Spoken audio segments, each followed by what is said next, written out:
பசுமைச்சாரல் சேனலுக்காக அனைவருக்கும் காலை வணக்கம் கூறிக்கொள்வது உங்கள் அன்பு நண்பன் உதயகுமார். இன்று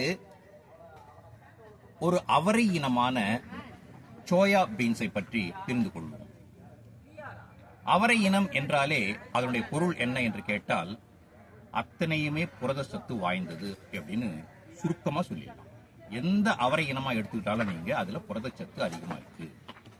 இதுக்கு முன்னாடி ஒரு வீடியோல நான் சொல்லியிருந்தேன், புரதம் பெரியவங்களை விட குழந்தைகளுக்கு தான் வளர்ற வயசுல இருக்கவங்களுக்கு தான் அதிகமா தேவைப்படுதுன்னு சொல்லியிருக்கேன் பாருங்க. அப்போ அவங்களுக்கு இந்த புரதச்சத்து அதிகமா தேவைப்படும் நிலையில் இந்த சோயாபீனை அடிக்கடி கொடுத்து வருவது மிக மிக நல்லது.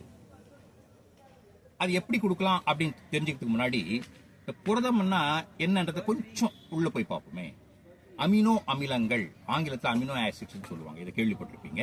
இந்த அமினோ அமிலங்கள் தான் புரதம் அப்படின்னு அர்த்தம். அதாவது புரதத்தினோட கூறு அமினோ அமிலங்கள். இந்த அமினோ அமிலங்கள் மனிதனுக்கு அன்றாடம் அவசியமாகிறது. அதுல சில வித்தியாசமான பேருடைய அமினோ அமிலங்கள் அனைத்தையும் இது கிட்டத்தட்ட உள்ளடக்கி இருக்குது. எது? சோயாபீன்ஸ். அப்போ ஒரு முறை சோயாபீன் சாப்பிடும்போது என்ன ஆகும் கேட்டீங்கன்னா, மனிதனுக்கு தேவையான அத்தனை அமினோ அமிலங்களும் கிட்டத்தட்ட அவனுக்கு போய் சேர்ந்து விடுகிறது. அதனால் என்ன லாபம் கேட்டீங்கன்னா, ஒன்று, நோய் எதிர்ப்பு சக்தி அதிகமாகும். வளரும் பருவத்தில் உள்ள குழந்தைகளுக்கு வயசுக்கேற்ற எடை உயரம் ரெண்டும் வரும். அதே நேரத்தில் எந்த விதமான நோய்க்கிருமியும் அண்டாம அவங்களுக்கு பாதுகாப்பா இருக்கும். இப்படிப்பட்ட சோயாபீன்ல எவ்வளவு இருக்கு தெரியுங்களா? புரோட்டீன் சொன்னா ஆச்சரியப்படுவீங்க. 40% புரதம் இருக்கு. அதாவது 100 கிராம் சோயாபீனை நம்ம சாப்பிட்டோம்னா கிட்டத்தட்ட 40 கிராம் புரதத்தை சாப்பிட்டவர்கள் ஆகிறோம். இந்த அளவு எந்த உணவுலையும் நமக்கு இல்ல. எந்த உணவுலையும் சொல்றது, நான் வெஜிடேரியன் சைட்ல, இந்த வெஜிடேரியன் சைட்ல தாவர வகை உணவுல இந்த அளவு புரதம் எதுலையுமே இல்லை. அதனால இந்த அவரை இனத்திலேயே இது ராஜான்னு கூட சொல்லலாம்.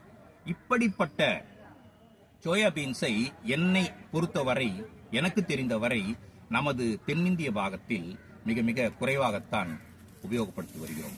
ஆனால் வட மாநிலங்களில் பார்த்தால் இந்த சோயாபீன்ஸ், சோயா எண்ணெய், மேலும் கீரை, இதனோட கீரை இருக்கு, சோயா கீரைன்னு சொல்லுவாங்க, அதை கூட அவங்க அதிகமா யூஸ் பண்றாங்க.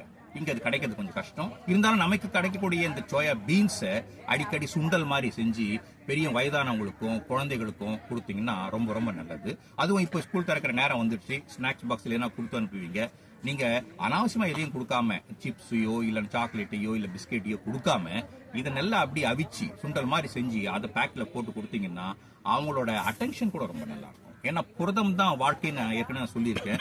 அந்த கவனிப்பு திறமை, அந்த ஆற்றல் வளரக்கூடியது எல்லாமே புரதத்துக்குனே உரித்தான ஒரு அருமையான சிறப்பு குணங்கள். அதனால இந்த சோயாபீனை சிறியவர்கள் முதல் பெரியவர்கள் வரை நீங்கள் அன்றாடமோ இல்ல வாரத்துக்கு ஒரு 3 முறையோ எப்படி வேணாலும் யூஸ் பண்ணுங்க. ரொம்ப ரொம்ப நல்லது. இந்த அவரை இனத்தை நீங்கள் மறக்க வேண்டாம் என்று கூறி ஒளிப்பதிவாளர் நீலகண்டனுடன் விடைபெறுகிறேன். நன்றி, வணக்கம். இந்த நிகழ்ச்சியை உங்களுக்கு வழங்கிக் கொண்டிருப்பவர்கள் ஆவடி பசுமை பூங்காவின் எதிரே அமைந்துள்ள பில்லா ஏர்ஸ்டேட். வணக்கம்.